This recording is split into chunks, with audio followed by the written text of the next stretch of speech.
ನಮಸ್ಕಾರ. ಮುಖ್ಯಾಂಶಗಳು. ಆತ್ಮನಿರ್ಭರ್ ಭಾರತ್ ಅಭಿಯಾನ ರಾಷ್ಟ್ರ ನಿರ್ಮಾಣದಲ್ಲಿ ಐತಿಹಾಸಿಕ ಪಾತ್ರ, ತನ್ನ ಅಗತ್ಯಗಳ ಜೊತೆಗೆ ಜಾಗತಿಕ ಮಟ್ಟದ ರಫ್ತಿಗೆ ಸಹಕಾರಿ, ಪ್ರಧಾನಿ ನರೇಂದ್ರ ಮೋದಿ. ಅಪರಾಧ ಪ್ರಕರಣಗಳಲ್ಲಿ ಸರಿಯಾದ ತೀರ್ಪು ಹೊರಬರಲು ಅತ್ಯಾಧುನಿಕ ಬೆರಳಚ್ಚು ಸೇವೆ ಅಗತ್ಯ, ಉಪರಾಷ್ಟ್ರಪತಿ ಎಂ ವೆಂಕಯ್ಯ ನಾಯ್ಡು. ರಾಜ್ಯದಲ್ಲಿ ಕೊರೋನಾ 2ನೇ ಅಲೆ ತಡೆಗಟ್ಟಲು ಸರ್ಕಾರ ಅಗತ್ಯ ಕ್ರಮ ಕೈಗೊಳ್ಳಬೇಕು, ವಿರೋಧ ಪಕ್ಷದ ನಾಯಕ Siddaramaiah. Australian open tennis tourney ಮಹಿಳಾ ಸಿಂಗಲ್ಸ್ ವಿಭಾಗದ ಫೈನಲ್ನಲ್ಲಿ ಜೆನಿಫರ್ ಬ್ರಾಡಿ, ನವೋಮಿ ಒಸಾಕಾ ಹಣಾಹಣಿ. ವಾರ್ತೆಗಳ ವಿವರ. ಒಕ್ಕೂಟ ವ್ಯವಸ್ಥೆಯು ರಾಜ್ಯಗಳ ನಡುವೆ ಮಾತ್ರವಲ್ಲದೆ ಜಿಲ್ಲೆಗಳ ನಡುವೆಯೂ ಏರ್ಪಡುವುದು ಅಗತ್ಯವಾಗಿದೆ ಎಂದು ಪ್ರಧಾನಿ ನರೇಂದ್ರ ಮೋದಿ ಹೇಳಿದ್ದಾರೆ. ನೀತಿ ಆಯೋಗದ ಆಡಳಿತ ಮಂಡಳಿಯ 6ನೇ ಸಭೆಯ ಅಧ್ಯಕ್ಷತೆ ವಹಿಸಿ ಮಾತನಾಡಿದ ಅವರು, ಕೇಂದ್ರ ಮತ್ತು ರಾಜ್ಯ ಸರ್ಕಾರಗಳು ಒಟ್ಟಾಗಿ ಒಂದು ನಿರ್ದಿಷ್ಟ ದಿಕ್ಕಿನತ್ತ ಸಾಗಿ ಒಕ್ಕೂಟ ವ್ಯವಸ್ಥೆಯನ್ನು ಮತ್ತಷ್ಟು ಅರ್ಥಪೂರ್ಣಗೊಳಿಸಬೇಕಾಗಿದೆ.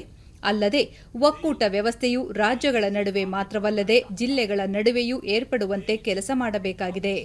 ಕೋವಿಡ್ ಸಮಯದಲ್ಲಿ ಕೇಂದ್ರ ಮತ್ತು ರಾಜ್ಯಗಳು ಒಗ್ಗೂಡಿ ಕೆಲಸ ಮಾಡಿರುವುದರಿಂದ ಭಾರತ ಸಾಂಕ್ರಾಮಿಕ ಎದುರಿಸುವಲ್ಲಿ ಯಶಸ್ವಿಯಾಗಿದೆ ಎಂದರು. ಕಳೆದ ಕೆಲವು ವರ್ಷಗಳಲ್ಲಿ ಹೊಸ ಬ್ಯಾಂಕ್ ಖಾತೆಗಳು, ಆರೋಗ್ಯ ಸೌಲಭ್ಯಗಳು ಮತ್ತು ಲಸಿಕೆ ನೀಡಿಕೆಯಲ್ಲಿ ಏರಿಕೆ, ಉಚಿತ ವಿದ್ಯುತ್ ಮತ್ತು ಅನಿಲ ಸಂಪರ್ಕಗಳಿಂದ ಬಡವರ ಬದುಕಿನಲ್ಲಿ ಸಕಾರಾತ್ಮಕ ಬದಲಾವಣೆಯಾಗಿದೆ ಎಂದರು. ದೇಶ ಅಭಿವೃದ್ಧಿಯತ್ತ ಹೆಜ್ಜೆ ಹಾಕುತ್ತಿದೆ.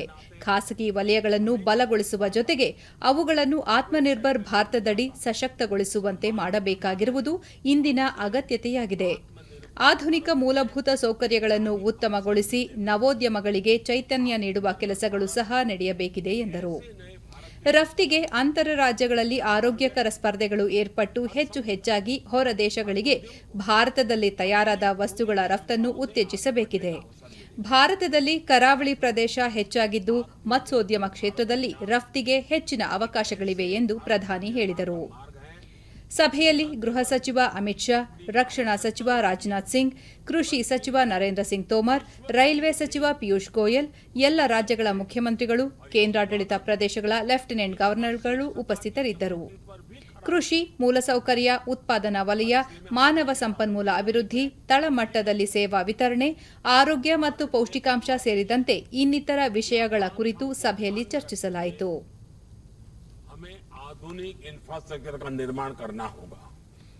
ಮುಖ್ಯಮಂತ್ರಿ ಬಿಎಸ್ ಯಡಿಯೂರಪ್ಪ ಸಹ ನೀತಿ ಆಯೋಗದ ಸಭೆಯಲ್ಲಿ ವಿಡಿಯೋ ಕಾನ್ಫರೆನ್ಸ್ ಮೂಲಕ ಪಾಲ್ಗೊಂಡಿದ್ದರು. ಶಿಕ್ಷಾ ಕೌಶल के बेहतर अवसर उन्हें देने होंगे.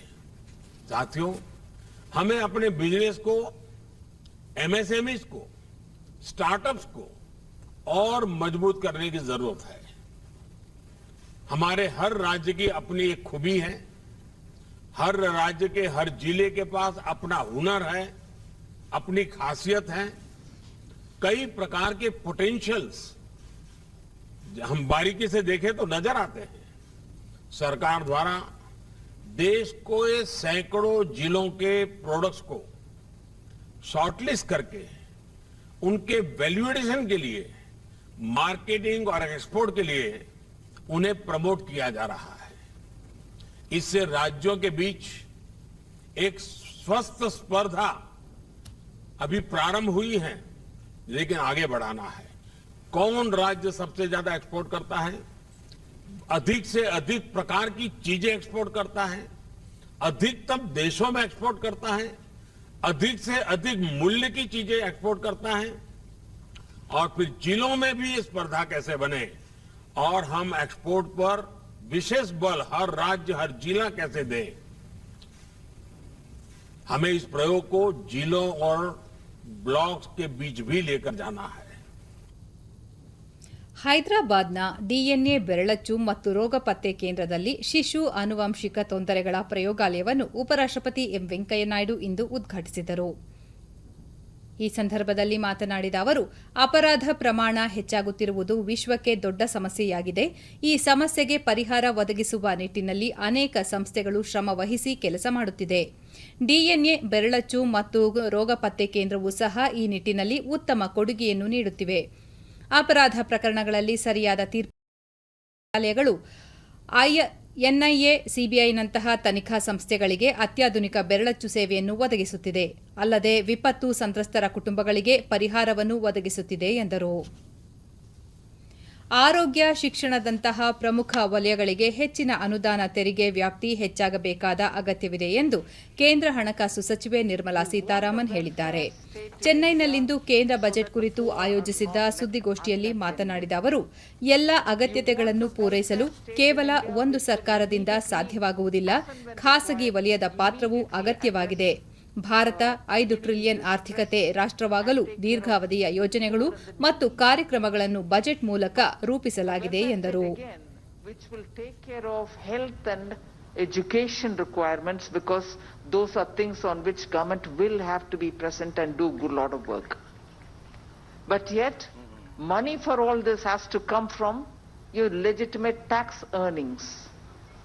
If tax earnings are not going to be given that kind of a boost, in the sense, if avenues for earning tax are not going to be widened,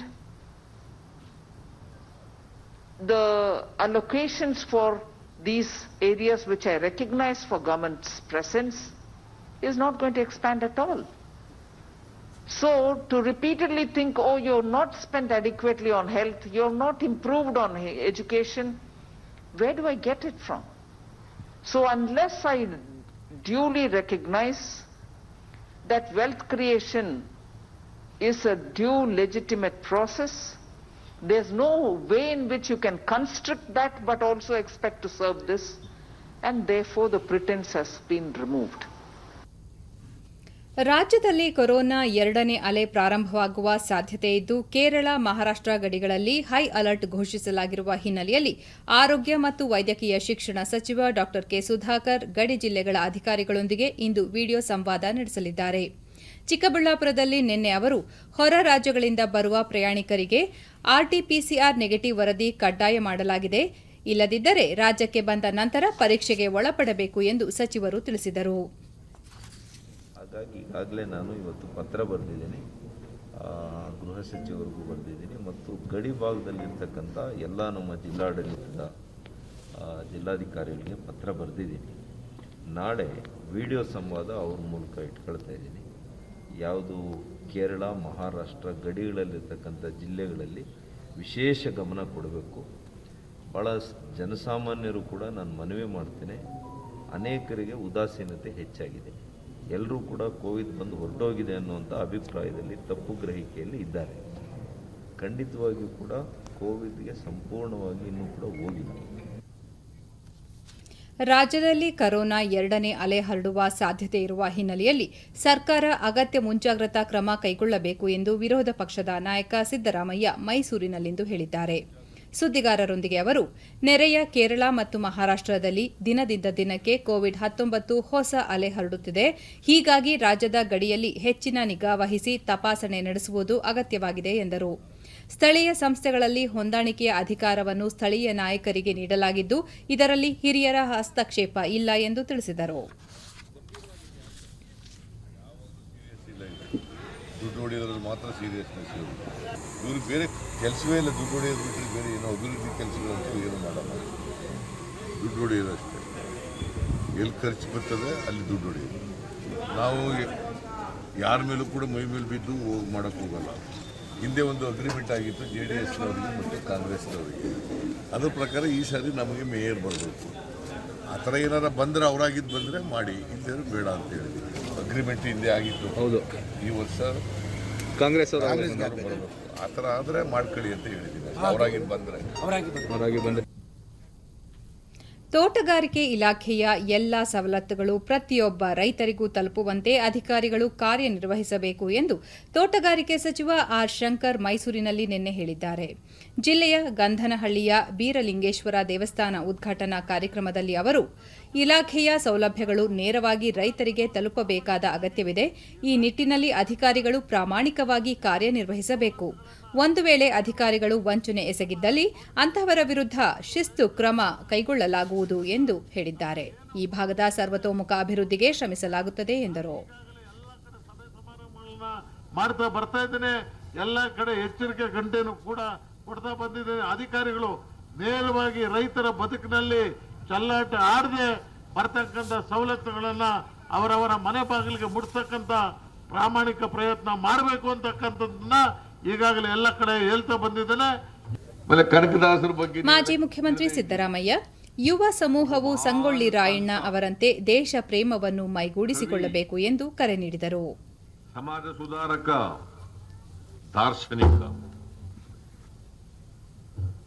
ವಿಶ್ವ ಮಾನವತೆಯನ್ನ ಬೋಧಿಸಿದಂತ ವ್ಯಕ್ತಿ. ಒಂದೇ ಒಂದು ನಾನು ಹೇಳೋದೇನಪ್ಪ ಅಂತಂದ್ರೆ ಎಲ್ಲ ಯುವಕರಿಗೂ ಕೂಡ ಆ ಸಂಗೊಳ್ಳಿ ರಾಯಣ್ಣನಿಂದ ಸ್ಫೂರ್ತಿ ಬರಲಿ, ದೇಶ ಪ್ರೇಮದ ಸ್ಫೂರ್ತಿ ಬರಲಿ, ದೇಶಭಕ್ತಿಯ ಸ್ಫೂರ್ತಿ ಬರಲಿ. ದಾರ್ಶನಿಕ, ಸಂತ, ಸಮಾಜ ಸುಧಾರಕ, ಕವಿ, ಮಹಾನ್ ತತ್ವಜ್ಞಾನಿ ಸರ್ವಜ್ಞ ಅವರ ಜಯಂತಿ ಇಂದು. ಇದರ ಅಂಗವಾಗಿ ಮುಖ್ಯಮಂತ್ರಿ ಸೇರಿದಂತೆ ನಾಡಿನ ಗಣ್ಯರು ಅವರಿಗೆ ನಮನ ಸಲ್ಲಿಸಿದ್ದಾರೆ. ಮುಖ್ಯಮಂತ್ರಿ ಬಿಎಸ್ ಯಡಿಯೂರಪ್ಪ ಜೀವನಾದರ್ಶಗಳನ್ನು ಸರಳ ನುಡಿಗಳಲ್ಲಿ ಜನಮನಕ್ಕೆ ತಲುಪಿಸಿದ ಸರ್ವಜ್ಞ ಕವಿ ಕನ್ನಡಿಗರ ಹೃದಯದಲ್ಲಿ ಚಿರಸ್ಥಾಯಿಯಾಗಿದ್ದಾರೆ ಎಂದು ಟ್ವೀಟ್ ಸಂದೇಶದಲ್ಲಿ ತಿಳಿಸಿದ್ದಾರೆ. ನಿರುದ್ಯೋಗಿ ಮಹಿಳೆಯರನ್ನು ಸಬಲಗೊಳಿಸುವ ಉದ್ದೇಶದೊಂದಿಗೆ ಸರ್ಕಾರ ಜಾರಿಗೆ ತಂದಿರುವ ಸಂಜೀವಿನಿ ಯೋಜನೆ ಉತ್ತರ ಕನ್ನಡ ಜಿಲ್ಲೆಯ ಮಹಿಳೆಯರ ಸ್ವಾವಲಂಬನೆಗೆ ಪ್ರೇರಣೆಯಾಗಿದೆ. ಜೊಯ್ಡಾ ತಾಲೂಕಿನ ರಾಮನಗರ ಗ್ರಾಮದ ಸುಮಾರು 10 ಮಹಿಳೆಯರು ಆದಿಶಕ್ತಿ ಜಂಗಲ್ ಹೋಮ್ ಸ್ಟೇ ನಿರ್ಮಿಸಿಕೊಂಡು ಸ್ವಂತ ಉದ್ಯೋಗ ಕಂಡುಕೊಂಡಿದ್ದಾರೆ. ಇಲ್ಲಿಗೆ ಬರುವ ಪ್ರವಾಸಿಗರಿಗೆ ರಾಸಾಯನಿಕ ಮುಕ್ತ ಹಾಗೂ ತಾವೇ ಬೆಳೆದ ತರಕಾರಿಗಳಿಂದ ಆಹಾರ ಪದಾರ್ಥಗಳನ್ನು ತಯಾರಿಸಿ ಪೂರೈಸುತ್ತಿದ್ದಾರೆ. ಆದಿಶಕ್ತಿ ಮಹಿಳಾ ಸಂಘಕ್ಕೆ ಸರ್ಕಾರವು ಸಾಲ ಸೌಲಭ್ಯಗಳನ್ನು ಒದಗಿಸುವ ಮೂಲಕ ಅವರ ಸ್ವಾವಲಂಬನೆಗೆ ಪ್ರೋತ್ಸಾಹಿಸುತ್ತಿದೆ. ಡಿಡಿ ನ್ಯೂಸ್ನೊಂದಿಗೆ ಸಂಜೀವಿನಿ ಇಕೋ ಟೂರಿಸಂ ಸಂಸ್ಥೆಯ ಅಧ್ಯಕ್ಷೆ ಮಂಗಳಾ ದೇಸಾಯಿ 2008ರಿಂದ ಸೇವೆ ನೀಡುತ್ತಿದ್ದೇವೆ. ನಮ್ಮ ಸಂಸ್ಥೆಯನ್ನು ಗುರುತಿಸಿ ಸರ್ಕಾರವು ಪ್ರೋತ್ಸಾಹ ನೀಡುತ್ತಿದೆ ಎಂದು ತಿಳಿಸಿದರು. ಹೊಸ ಕಾನ್ಸೆಪ್ಟ್ ಅಲ್ಲಿ ಜಾಯಿಂಟ್ ಆಗಿದೆ.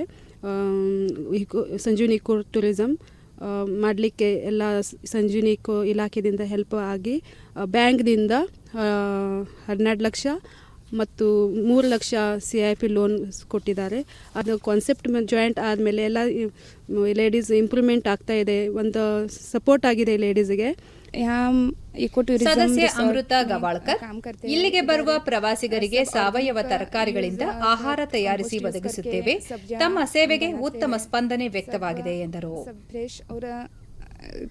हेल्दी सब्जियां बनाते हैं और गेस्ट आते हैं तब गेस्ट को यही सब्जियां बनाकर हम उन्हें देते हैं. पौष्टिक और हेल्दी रहते हैं. इसमें कोई केमिकल्स यूज़ नहीं रहता है. ऑर्गेनिक खत से हम यूज़ करते हैं. वो ಸಂಜೀವಿನಿ ಒಂದು ಪಿಡಿಒ ರಾಜು ತಳವಾರ ಸಂಘದ ಮಹಿಳೆಯರು ಹೆಚ್ಚಿನ ಶ್ರಮದಿಂದ ಪ್ರವಾಸಿಗರಿಗೆ ಸೇವೆ ಒದಗಿಸುವ ಮೂಲಕ ಸ್ವಾವಲಂಬನೆ ಸಾಧಿಸಿಕೊಂಡಿದ್ದಾರೆ. ಇವರ ಕಾರ್ಯ ಎಲ್ಲ ಮಹಿಳೆಯರಿಗೂ ಮಾದರಿಯಾಗಿದೆ ಎಂದರು. ಒಳ್ಳೆ ರೀತಿಯ ಒಂದು ಅವರ ಒಂದು ಹಾಸ್ಪಿಟಾಲಿಟಿಯನ್ನು ನೀಡೋದ್ರ ಮೂಲಕ ಇಡೀ ನಮ್ಮ ಉತ್ತರ ಕನ್ನಡ ಜಿಲ್ಲೆಯಲ್ಲೇ ಇದೊಂದು ಮಾದರಿಯಾಗಿರ್ತಕ್ಕಂಥ ಒಂದು ಎಲ್ಲರೂ ಕೂಡ ಅಳವಡಿಸ್ಕೊಳ್ಬೇಕಾಗಿರ್ತಕ್ಕಂಥ ಒಂದು ಪರಿಕಲ್ಪನೆಯನ್ನು ನಾವಿಲ್ಲಿ ಕಾಣ್ತಾ ಇದ್ದೇವೆ.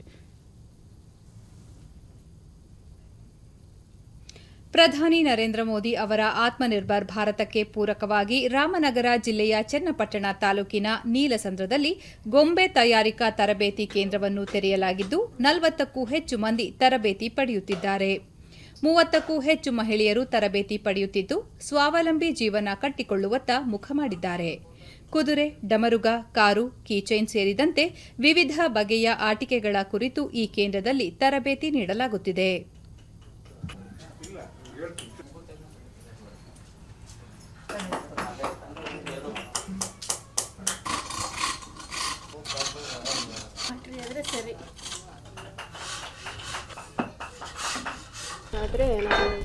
ಡಿಡಿ ನ್ಯೂಸ್ನೊಂದಿಗೆ ಪ್ರಶಿಕ್ಷಣಾರ್ಥಿ ದುಂಡಮ್ಮ ವಿವಿಧ ಮಾದರಿಗಳ ಆಟಿಕೆಗಳನ್ನು ನಾವು ತಯಾರಿಸುತ್ತಿದ್ದೇವೆ.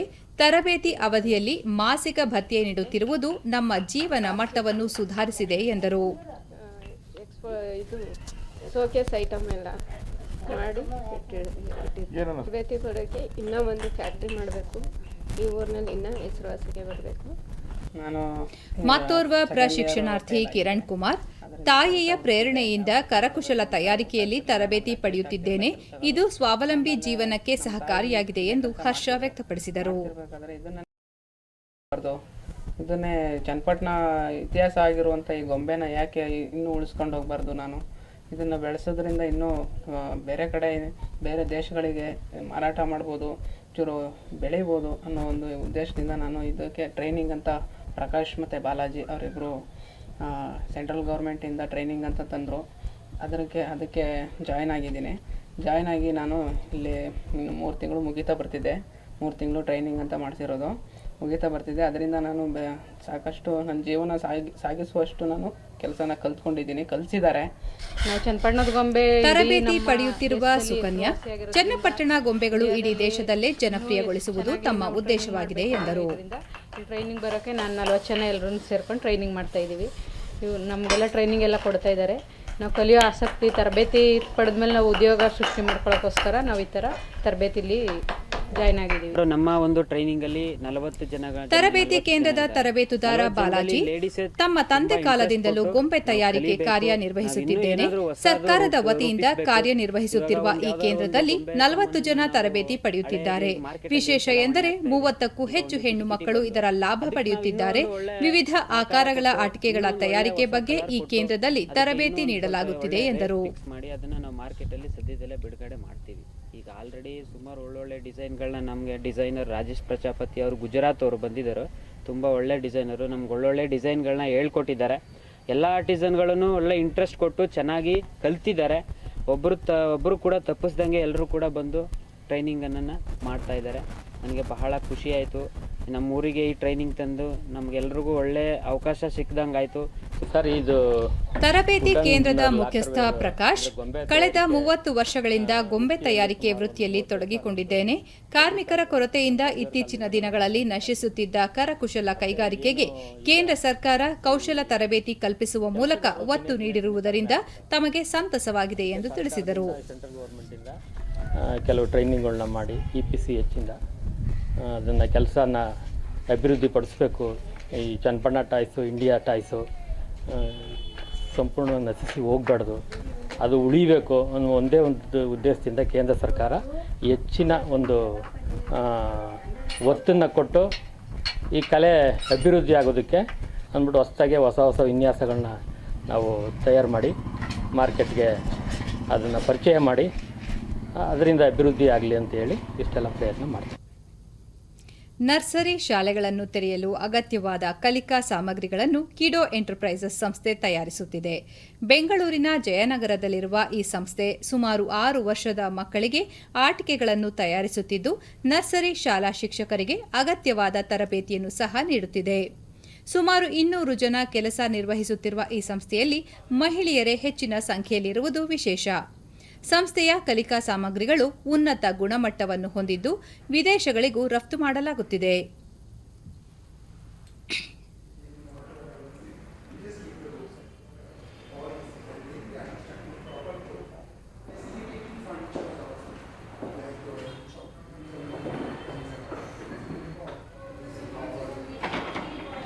ಇದೇನಿದೆ ಮೇಡಮ್?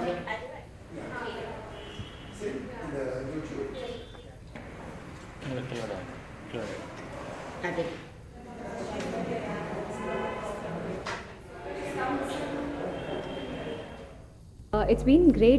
ಡಿಡಿ ನ್ಯೂಸ್ನೊಂದಿಗೆ ಅರ್ಚನಾ. ಈ ಸಂಸ್ಥೆಯಲ್ಲಿ 10 ತಂಡಗಳಾಗಿ ಕಾರ್ಯನಿರ್ವಹಿಸುತ್ತಿದ್ದು, ಮಕ್ಕಳಿಗೆ ಕಲಿಸುವ ಉತ್ತಮ ಗುಣಮಟ್ಟದ ಕಲಿಕಾ ಕಾರ್ಯಕ್ರಮಗಳ ಕುರಿತು ಶಿಕ್ಷಕರಿಗೆ ತರಬೇತಿ ನೀಡಲಾಗುತ್ತಿದೆ ಎಂದು ತಿಳಿಸಿದರು.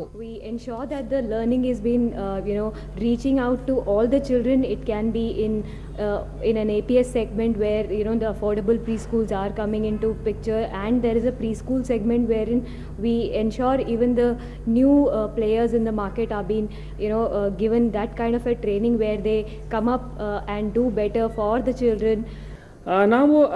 ಸುನೀಲ್, ನರ್ಸರಿ ಶಾಲೆ ಶಿಕ್ಷಕರಿಗೆ ಆಟಿಕೆಗಳನ್ನು ಬಳಸಿ ಮಕ್ಕಳಿಗೆ ಯಾವ ರೀತಿಯ ಶಿಕ್ಷಣ ನೀಡುವ ಕುರಿತು ಮಾಹಿತಿ ನೀಡಲಾಗುವುದು ಎಂದರು.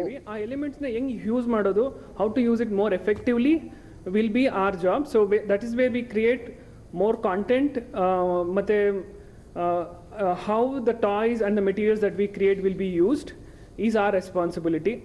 ಅದು ತುಂಬ ಸಂಸ್ಥೆಯ ಸಂಸ್ಥಾಪಕರಾದ ಗೀತಾ ಶ್ರೀಧರ್ ಪ್ರಧಾನಿ ಆಶಯದಂತೆ ಮೇಕ್ ಇನ್ ಇಂಡಿಯಾ ವಸ್ತುಗಳು ಮತ್ತು ಸಂಸ್ಥೆಗಳು ಜಾಗತಿಕ ಮಟ್ಟಕ್ಕೆ ಬೆಳೆಯಬೇಕು ಎಂದರು. ಅದರಿಂದ ಇದೆಲ್ಲ ಬಂದ್ಬಿಟ್ಟು ಒಂದೇ ಥರ ಮ್ಯಾನುಫ್ಯಾಕ್ಚರಿಂಗ್ ಮಾಡಬೇಕು ಮತ್ತು ಅದು ಮಾಡಬೇಕಾದ್ರೆ ಇದನ್ನು ತುಂಬ ಸೂಕ್ಷ್ಮವಾಗಿ ಮಾಡಬೇಕು. ಯಾಕಂದರೆ ತುಂಬ ಚಿಕ್ಕ ಮಕ್ಕಳು 2.5 ವರ್ಷದಿಂದ 6 ವರ್ಷ ಮಕ್ಕಳು ಯೂಸ್ ಮಾಡೋದು. ಆದ್ದರಿಂದ ಬಂದ್ಬಿಟ್ಟು ನಾವು ತುಂಬ ಕೇರ್ ತೊಗೊಂಡು ನಮ್ಮದು ಈಚ್ ಆ್ಯಂಡ್ ಎವ್ರಿ ಪ್ರಾಡಕ್ಟು ಸಿಕ್ಕಾಪಟ್ಟೆ ಹೈ ಕ್ವಾಲಿಟಿ ಪ್ರಾಡಕ್ಟು ಅತಿ ಉತ್ತಮ ಇದಾಗಿ ಮಾಡುತ್ತೀವಿ.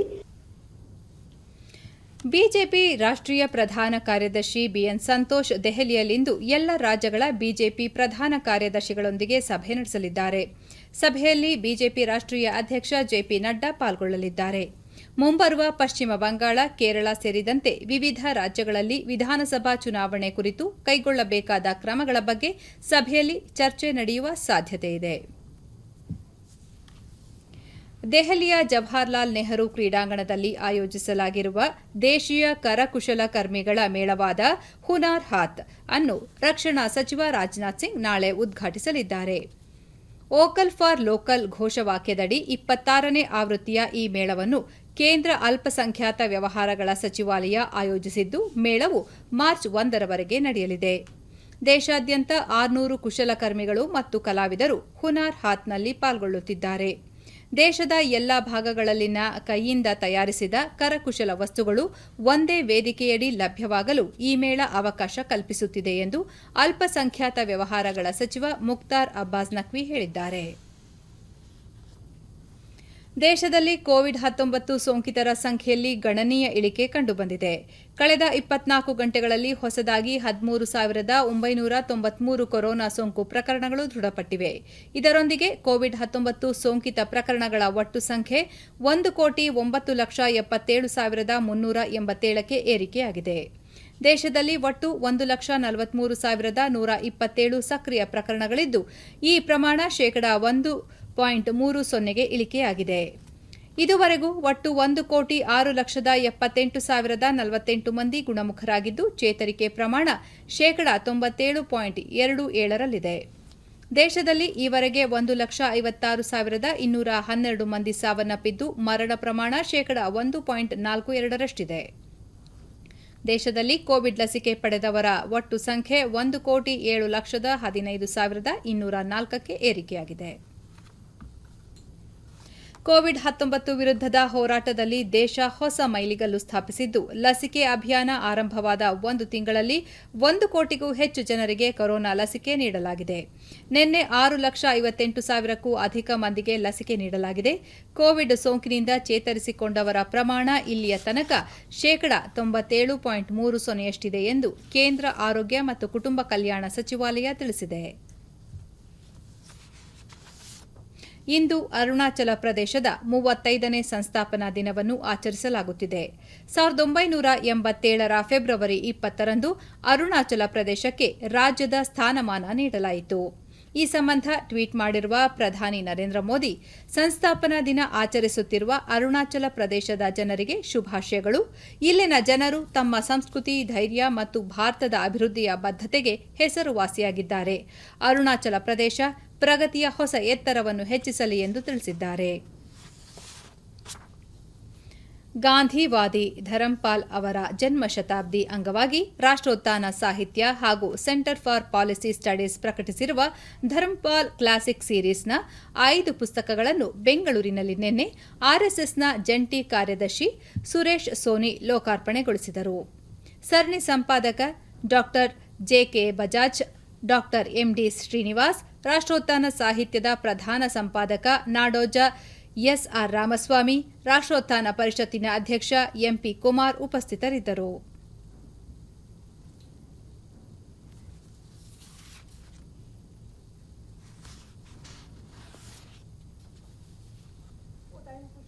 ಸುರೇಶ್ ಸೋನಿ, ಧರ್ಮಪಾಲ್ ಅವರು ಅಧ್ಯಯನ ನಡೆಸಿದ ಮತ್ತು ಅನುಭವಕ್ಕೆ ತಂದುಕೊಂಡದ್ದನ್ನು ಅನುಷ್ಠಾನಗೊಳಿಸುವುದು ಬಹಳ ಕಠಿಣ.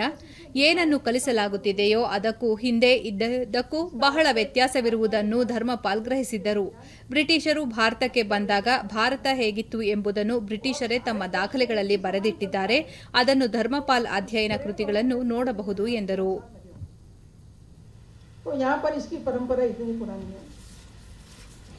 रॉबर्ट बार्कर 1777 में बनारस गया।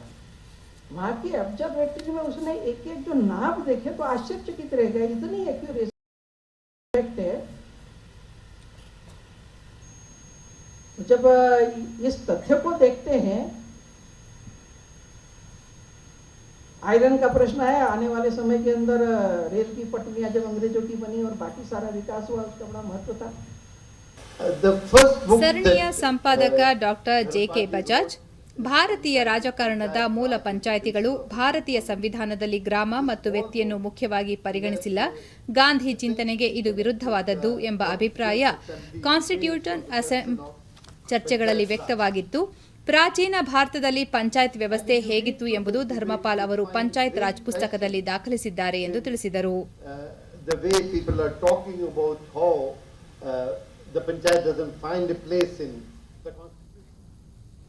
ಶಾಂತಿ, ಸ್ವಚ್ಛತೆ ಹಾಗೂ ನೈರ್ಮಲ್ಯ ಕುರಿತು ಜನರಲ್ಲಿ ಜಾಗೃತಿ ಮೂಡಿಸುವ ಸಲುವಾಗಿ ಬಿಬಿಎಂಪಿ ಹಾಗೂ ಭಾರತ್ ಸ್ಕೌಟ್ಸ್ ಮತ್ತು ಗೈಡ್ಸ್ ಕರ್ನಾಟಕ ಸಂಸ್ಥೆ 2021ರ ಸ್ವಚ್ಛ ಸರ್ವೇಕ್ಷಣಾ ಅಭಿಯಾನವನ್ನು ಬೆಂಗಳೂರಿನಲ್ಲಿಂದು ಆಯೋಜಿಸಿತ್ತು. ನಗರದ ಮಹಾತ್ಮ ಗಾಂಧಿ ಉದ್ಯಾನವನದಿಂದ ಹಮ್ಮಿಕೊಂಡಿದ್ದ ಈ ಅಭಿಯಾನಕ್ಕೆ ರಾಜ್ಯ ಭಾರತ್ ಸ್ಕೌಟ್ ಮತ್ತು ಗೈಡ್ಸ್ ಕರ್ನಾಟಕದ ಆಯುಕ್ತ ಪಿಜಿಆರ್ ಸಿಂಧ್ಯಾ ಚಾಲನೆ ನೀಡಿದರು.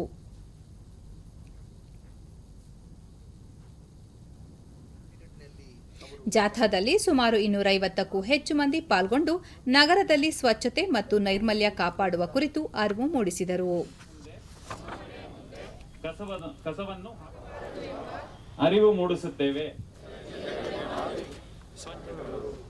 ಕನಸಿನ ತೋರಿಸುವ ಮೂಲಕ ಈ ಶಾಂತಿ ಜಾಥಾವನ್ನ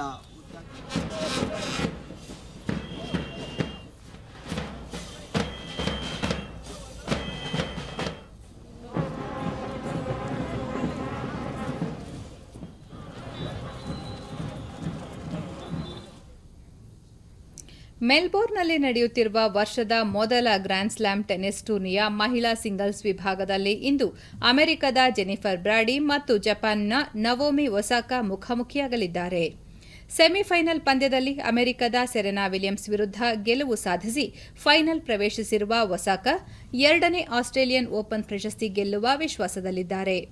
ಮತ್ತೊಂದೆಡೆ 22ನೇ ಶ್ರೇಯಾಂಕಿತ ಆಟಗಾರ್ತಿ ಜೆನಿಫರ್ ಸೆಮಿಫೈನಲ್ಸ್ನಲ್ಲಿ ಕರೋಲಿನಾ ಮಚೋವಾ ಅವರನ್ನು ಸೋಲಿಸಿ ಇದೇ ಮೊದಲ ಬಾರಿಗೆ ಗ್ರ್ಯಾಂಡ್ ಸ್ಲಾಮ್ ಟೂರ್ನಿಯಲ್ಲಿ ಫೈನಲ್ ಪ್ರವೇಶಿಸಿದ್ದು ಚೊಚ್ಚಲ ಪ್ರಶಸ್ತಿಗೆ ಎದುರು ನೋಡುತ್ತಿದ್ದಾರೆ. ನಿನ್ನೆ ನಡೆದ ಪುರುಷರ ಸಿಂಗಲ್ಸ್ ವಿಭಾಗದ 2ನೇ ಸೆಮಿಫೈನಲ್ ಪಂದ್ಯದಲ್ಲಿ ಡ್ಯಾನಿಲ್ ಮೆಡ್ವೆಡೇವ್ 6-4, 6-2, 7-5 ನೇರ ಸೆಟ್ಗಳಿಂದ ಸ್ಟೆಫನೋಸ್ ಸಿಸಿಪಾಸ್ ವಿರುದ್ಧ ಗೆಲುವು ಸಾಧಿಸಿ ಫೈನಲ್ ಪ್ರವೇಶಿಸಿದ್ದಾರೆ. ನಾಳೆ ನಡೆಯಲಿರುವ ಪ್ರಶಸ್ತಿ ಸುತ್ತಿನ ಪಂದ್ಯದಲ್ಲಿ ವಿಶ್ವದ ನಂಬರ್ 1 ಆಟಗಾರ ನೋವಾಕ್ ಜೋಕೋವಿಚ್ ಮತ್ತು ಮೆಡ್ವೆಡೇವ್ ಮುಖಾಮುಖಿಯಾಗಲಿದ್ದಾರೆ. ಭಾರತದ ಉದಯೋನ್ಮುಖ ಆಟಗಾರ್ತಿ ಅಂಕಿತಾ ರೈನಾ ಮೆಲ್ಬೋರ್ನ್ನಲ್ಲಿ ನಡೆದ ಪೀಪಲ್ ಐಲ್ಯಾಂಡ್ ಟ್ರೋಫಿ ಟೆನ್ನಿಸ್ ಟೂರ್ನಿಯ ಮಹಿಳೆಯರ ಡಬಲ್ಸ್ ವಿಭಾಗದಲ್ಲಿ ಪ್ರಶಸ್ತಿ ಗೆದ್ದುಕೊಂಡಿದ್ದಾರೆ. ಇದರೊಂದಿಗೆ WT ಟೂರ್ನಿಯಲ್ಲಿ ಮೊದಲ ಬಾರಿಗೆ ಪ್ರಶಸ್ತಿಗೆ ಭಾಜನರಾಗಿದ್ದಾರೆ. ಫೈನಲ್ನಲ್ಲಿ ರಷ್ಯಾದ ಕಮಿಲಾ ರಖಿಮೋವಾ ಜೊತೆ ಆಡಿದ ಅಂಕಿತಾ 2-6, 6-4, 10-7 ಸೆಟ್ಗಳಿಂದ ರಷ್ಯಾದ ಅನಾ ಅಮ್ರಿಕೋವಾ ಮತ್ತು ಅನಸ್ತೇಚಿಯಾ ಜೋಡಿ ವಿರುದ್ಧ ಜಯ ಗಳಿಸಿದರು. ಈ ಮೂಲಕ 280 ರ್ಯಾಂಕಿಂಗ್ ಅಂಕ ಕಲೆ ಹಾಕಿದ ಭಾರತೀಯ ಆಟಗಾರ್ತಿ ಸಾನಿಯಾ ಮಿರ್ಜಾ ನಂತರ ಡಬಲ್ಸ್ ರ್ಯಾಂಕಿಂಗ್ನಲ್ಲಿ ಅಗ್ರ 100ರ ಒಳಗೆ ಕಾಣಿಸಿಕೊಂಡ ಮೊದಲ ಆಟಗಾರ್ತಿ ಎನಿಸಿದ್ದಾರೆ. ಕೊನೆಯಲ್ಲಿ ಮತ್ತೊಮ್ಮೆ ಮುಖ್ಯಾಂಶಗಳು. ಆತ್ಮನಿರ್ಭರ್ ಭಾರತ್ ಅಭಿಯಾನ ರಾಷ್ಟ್ರ ನಿರ್ಮಾಣದಲ್ಲಿ ಐತಿಹಾಸಿಕ ಪಾತ್ರ, ತನ್ನ ಅಗತ್ಯಗಳ ಜೊತೆಗೆ ಜಾಗತಿಕ ಮಟ್ಟದ ರಫ್ತಿಗೆ ಸಹಕಾರಿ, ಪ್ರಧಾನಿ ನರೇಂದ್ರ ಮೋದಿ. ಅಪರಾಧ ಪ್ರಕರಣಗಳಲ್ಲಿ ಸರಿಯಾದ ತೀರ್ಪು ಹೊರಬರಲು ಅತ್ಯಾಧುನಿಕ ಬೆರಳಚ್ಚು ಸೇವೆ ಅಗತ್ಯ, ಉಪರಾಷ್ಟ್ರಪತಿ ಎಂ ವೆಂಕಯ್ಯ ನಾಯ್ಡು. ರಾಜ್ಯದಲ್ಲಿ ಕೊರೋನಾ 2ನೇ ಅಲೆ ತಡೆಗಟ್ಟಲು ಸರ್ಕಾರ ಅಗತ್ಯ ಕ್ರಮ ಕೈಗೊಳ್ಳಬೇಕು, ವಿರೋಧ ಪಕ್ಷದ ನಾಯಕ Siddaramaiah. Australian open tennis tourney ಮಹಿಳಾ ಸಿಂಗಲ್ಸ್ ವಿಭಾಗದ ಫೈನಲ್ನಲ್ಲಿ ಜೆನಿಫರ್ ಬ್ರಾಡಿ, ನವೋಮಿ ಒಸಾಕಾ ಹಣಾಹಣಿ. ವೀಕ್ಷಕರೇ ಗಮನಿಸಿ, ನಮ್ಮ ವಾರ್ತಾ ಪ್ರಸಾರವನ್ನು ನೀವು ಡಿಡಿ ಚಂದನ ನ್ಯೂಸ್ ಯೂಟ್ಯೂಬ್ ಚಾನೆಲ್ನಲ್ಲೂ ವೀಕ್ಷಿಸಬಹುದು. ನಮ್ಮ ಮುಂದಿನ ವಾರ್ತಾ ಪ್ರಸಾರ ಸಂಜೆ 4:30ಕ್ಕೆ ಡಿಡಿ ಚಂದನದಲ್ಲಿ. ನಮಸ್ಕಾರ.